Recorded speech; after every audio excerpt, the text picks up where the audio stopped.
Get up right now and let's dance. My mother took all of us off the floor and she held our hands and we began dancing around the island as if it is Simchat Torah and we're doing Hakafot.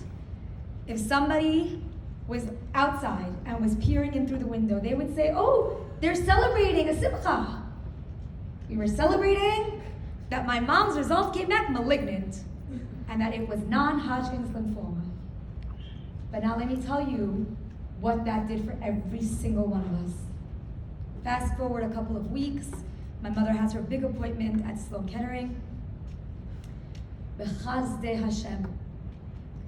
She goes, she sits with this top oncologist with her whole file, and she comes out from the room and she says, the doctor said, from all the forms of lymphoma, Baruch Hashem, li ayin hara, this is a very mild form. She won't die from it, she might die with it. And with that, we saw nisim v'niflaot unfold before our eyes. And Hodu Hashem Kitov Kil Olam Chasdo. 11 years later, my mom is proving that Hashem is Kol Yachol. And if you can all continue to keep Dina Bat Tamar in your tefillot, that every scan from here on should yield everything's disappeared, everything is gone, there's no trace of anything left. That's what Hashem. We're waiting for the cure for cancer or for Mashiach to come. Whichever comes first, we gladly accept. But my mother, right then and there, used her kochot. She used her powers as our queen to instill in all of us tremendous emunah. She didn't break down because she knows if she breaks down, we're gonna break down. We're just gonna follow suit. So from her emunah, we drew our strength. So from here, we see something so beautiful in Perek Kuf Mem Hey in Tehillim. I'm a big Tehillim sayer. I'm going to show you guys what my Tehillim looks like. This has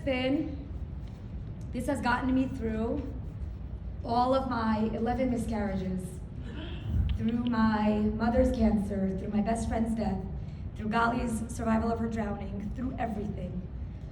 You know the saying, Hashem tests the ones he loves? He's obsessed with me. He's madly in love with me.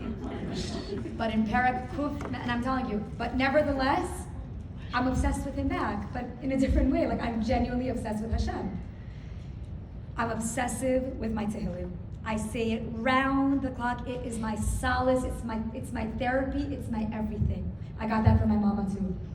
But from Perek Kuf Mem Hey, there's a beautiful pasuk. Lehodia livnei ha'adam givorotav. We have to show others their true strength so that they can achieve their highest heights.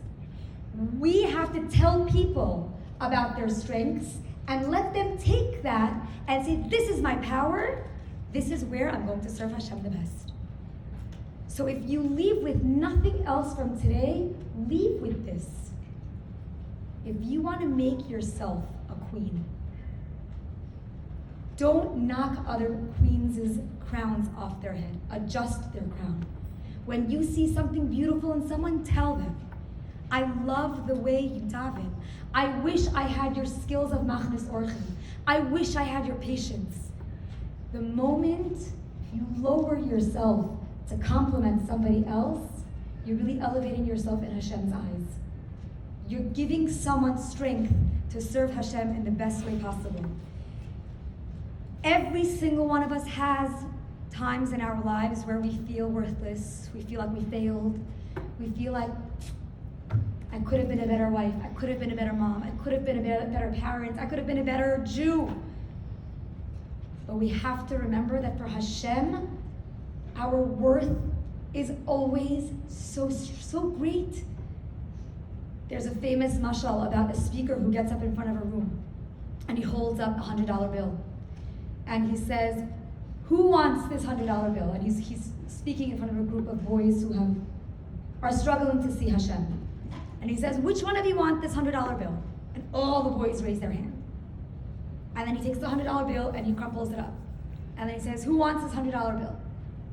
Everyone keeps their hands raised. He takes that $100 bill and he throws it on the floor and he stomps on it.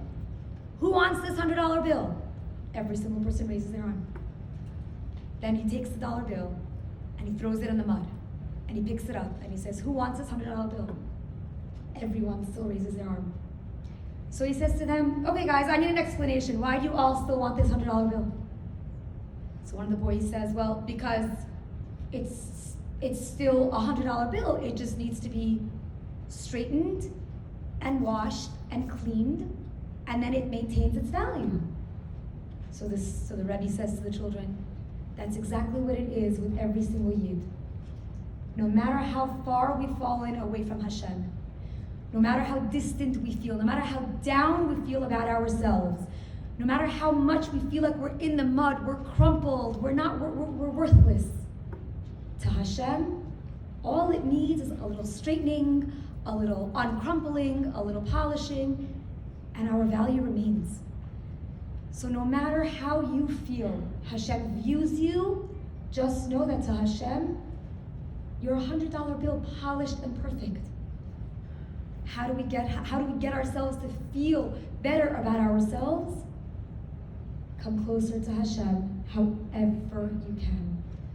Hashem is close to all those who call upon Him. We get so caught up in our lives. We get so caught up in the craziness of mom life or work life or any kind of life. Right now, we're all in this thing called galut together. But galut is different for each and every one of us. Whether you're struggling with infertility, something I can feel on a very deep level, times 11. Whether you're struggling with shalom bayit or parnasa or the shidduch crisis or needing a refuah, you must remember this. Hashem is kol yachol. There's no situation in this world that is too hopeless for Hashem. And if you were to leave here right now, if something happened, you got a call from your husband, I'm not watching your crazy kids anymore, get home right now, and you have to bolt out of here, remember this. No matter what prognosis, no matter what diagnosis, no matter what's in the bank account, no matter what, fill in the blank with your challenge, your nisayon, your stress, I promise you, Yeshuat Hashem keheref ayin. I wasn't meant to have children. I know that sounds shocking, but I wasn't meant to have children. Like I said, Hashem tests the ones He loves. I'm His star pupil. I had 5 miscarriages before my first. And I was told at the last one that we have some other options for you. I said, other options to what? To, a biological mother. I said, I'm sorry, what? No. I'm going to have children if it's the last thing I do. And the doctor said, well, listen, all these miscarriages, so many different reasons. There was no common denominator among all of my miscarriages. One was progesterone, one was a chemical pregnancy, one was chromosomal. There was no way to connect them. So they said, unexplained infertility. And I would make it to the exact same point in each pregnancy, and then I would miscarry. And I reached a point where I said, Hashem, ad kan. I can't take anymore. That is when I really found Hashem. Until then, I was living a delicious, spiritual, traditional, gorgeous, spectacularly spiritual life on the inside. My outside had other plans. I didn't see anything wrong with sitting in a bikini on a yacht saying Tehillim. It's a little bit it's a picture that doesn't look 100% perfect, but to me it was fine. What's the big deal? I'm saying Tehillim, okay, so I'm wearing a bikini. But it took a while for my outsides and my insides to kind of connect. I had to bridge the gap. So for those of you who think Gali's drowning story is like the main story, the headline story of my life, that's volume 3, chapter 26.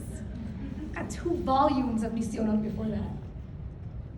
But when I was presented with this challenge, when the doctors, top doctors, we'll put top in air quotes, looked at me and said, give up? I was like, no, that's not part of the Charlene Aminoff vocabulary. There's no such thing as give up. We march onward. We stomp harder. So I decided to take matters into my own hands, and that's when I started to go gadol hopping, go bracha hopping. I found Hashem. So I called the Biala Rebbe from Bnei Brak and Rav Moshe Weinberger, my Rebbe from Eish Kodesh in Woodmere. And I said to them, I'm done. I'm done with a capital D. I can't.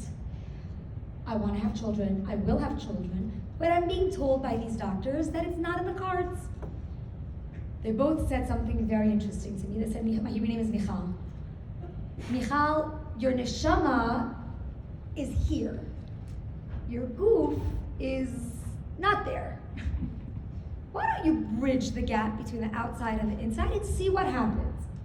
And now here I am trying to explain to them that that doesn't make any sense because I have something called luteal phase defect, and when I ovulate and this, and you know you can't really charm a gadol into giving you a bracha. It has to, he has what he has to say, and you have to say okay. So they said, okay, very nice. Now, tachlis, let's bridge the gap between your outside and your inside. I said, no, it's not about spiritual matters. This is a medical problem. Michal, who's greater, Hashem or the situation? So I said, okay, what do you think I should do? Stop wearing pants and see what happens. I said, Kvod HaRav, has nothing to do with that. I say so much to him. We give so much tzedakah. I told even my wood stuff. I didn't know I wasn't supposed to tovel wood. I told everything in my home. I'm so good. We check our mezuzot all the time. I'm really a good girl. They said, okay, Mazel tov. But Lamaisa, you should be holding a little bit harder and stronger in your level of tznius. I didn't like that because I was content with my bikinis and my pants. But I said, all right, you know what? I'm going to take one for the team. So we were invited to a very fancy New Year's Eve party by a very famous rapper. Not going to say his name, but I hope you have no idea what I'm talking about. And we were going to the Hamptons for this really fancy party. My husband at the time was a CEO of a hedge fund, and we got invited to all these exhausting and obnoxious, fake, phony, horrible events. And that was one of them. And we were scheduled to go to this white party in the Hamptons. You guys got to Google white party when you get home. I know exactly what I'm talking about. And we were on our way to this white party, and I had this beautiful pantsuit laid out for me on my bed, and I was so excited to wear it. And I'm on the phone with the Biala Rebbe and then with my Rebbe Moshe Weinberger, and I'm looking at this pantsuit, and I'm like, but it's so nice, it's so flattering. And then I'm like, you know what? I want more than anything in this world to have children. So I'm gonna prove them wrong. I'm gonna throw away my pants, and then I'm gonna call them back next month and say, listen, I did what you said, it didn't work, now new, cough up an unconditional bracha. So I was really excited not to get pregnant that month. It was the first month I hadn't davened to get pregnant. I think I davened not to get pregnant. So I'm standing there in my room, and I'm collecting every single pair of pants I have. I'm a very all or nothing person. I'm working on it. It's something I'm working on. If I give 110%. If it's not worth my time, I give 0. Working on this. But I stood there in my room, and I'm taking every single pair of pants I had. It was the week 7 jeans had made their debut at Barney's New York. And I had two pairs of 7 jean pants in a Barney's bag, wrapped beautifully with the silver ribbon in the bag on the floor of my dressing room. And I'm looking at this bag, and I'm like, okay, everything goes except this bag. Not this bag. This still had the tags attached. The sticker was still on the bifold tissue paper. Not this bag. And then I'm like, I'm just gonna wear this as my uniform then. It's never gonna stop wearing it. I'm like, no, you know what? It's $227 a pair. So for $500 something, I'm gonna prove these Rebbe's wrong. I'm gonna give it to you. I'm gonna give it to my housekeeper, and I'm gonna show them. I did my hishtadlus 100%. It didn't work. Give me a real bracha. So my housekeeper comes into the room, so confused by what I'm doing, made such a mess. And she's looking around, she's like, Señora, ¿todo bien? I'm like, nope, nada bien. Nothing is okay. You're taking all of my pants. She's like, no, Señora, no. I said, sí, por favor, por favor. We were like tug of war. She was terrified. She thought I'm going to frame her for theft. I'm like, no. It's este presente. Porque I love you. So she said, claro? I said, claro. Okay, she's so confused. So she's helping me fold all the pants, she's putting them in the garbage bags, and she's like leaving and she's like, see? I'm like, see? She takes all of my pants because I know myself, if it's in my possession, I might be tempted to wear it, but out of sight, out of mind. She takes my pants and she leaves. We went to this obnoxious party. That was the night I had to go to the mikveh. I ended up going to the mikveh. We went to the party. A little while later, my husband comes over to me and I'm wearing skirts the whole month. A few weeks go by and my husband comes up to me and in a very polite way, he's like, you look a little different. Perhaps you want to do a pregnancy test. And I'm like, no. Been there, done that 5 times. I know how the story ends. Not interested. He's like, no, you really look different. And he was like gesturing to his belly area. I was like, well, I'm not gonna do a test because it's just, even if I am, we know how it ends. At the 13-week mark, there's no heartbeat, so I'm not doing anything. That happened to be the week that the Biala Rebbe was visiting from Bnei Brak. So my husband took me for a bracha. I refused to write on the kvittel that I was expecting, that I got a positive pregnancy test. I refused. We go into the room, we put the kvittel in front of the Rebbe. My heart is racing. I'm so anxious because I feel like I'm cheating on a test. I've never cheated before. I was such a good girl. I feel like I'm lying to somebody. Like I didn't put a very important piece of information on the kvittel. And I'm sitting there so anxious. And he looks at me and he looks at my husband and he goes to my husband, tell her this one will be matzliach. There's a yeled bari v'shalem, and it's a healthy baby boy. And my Jacob was born exactly 9 months from that phone call. I called them New Year's Eve. He was born September 27th. So do the math. I'm proof that diagnoses mean nothing. I'm proof that odds have no chance with Ribono Shel Olam. I'm proof that even in the darkest hour, Yeshuat Hashem keheref ayin. Which brings us to the concept of Misha Nichnas Adar Marvin B'Simcha. Ladies, I don't know about you, but growing up, I always thought Misha Nichnas Adar Marvin B'Simcha means the moment it becomes Adar, whoa, the world becomes a happy place. Wasn't that the impression you guys got in school? Like streamers and balloons and hamantashen, and that just the vibe would be so jolly. But as an adult, we realize, although it's a beautiful pipe dream, it's not really realistic. So Misha Nichnas Adar has 2 meanings. It either means from the moment Adar enters, the joy increases. But really Chazal tell us it's a little different. Mi shenichnas Adar Marbin B'Simcha. Chazal tell us that he who decides that he will make simcha in his life, Marbin B'Simcha. That is when their joy will increase. It is telling us that happiness is a state of mind. It says, Mi shenichnas, he who says, I'm going to forget we're in darkness. I'm going to forget that we're still enslaved. At the time of the Torah, in our parshiot right now, we're approaching redemption. We're approaching the exodus out of Mitzrayim. So we're still in Galut. We're still enslaved. So there's darkness. There's a very heavy darkness. But if we say, no, I'm going to push the darkness aside, I'm going to nichnas Adar b'simcha. I'm going to enter Adar with simcha. Chazal tell us that when we make the decision and we make the concerted effort to say all the darkness aside, I'm going to be happy. That is when Hashem says, you will have happiness. And not only that, but the gematria of besimcha and shana are the same. Which means if you force yourself to be happy in the month of Adar, because you have to force it, because Hashem knows it's a dark time. It's not an easy time to be besimcha. It's almost like the clowns and the costumes and the hamantashen, it's almost distracting us from the fact that it's a dark time. But if we look at the word besimcha and we rearrange the words, we have machshava. If our thoughts are besimcha, marbim besimcha. All year long, we're going to enjoy happiness.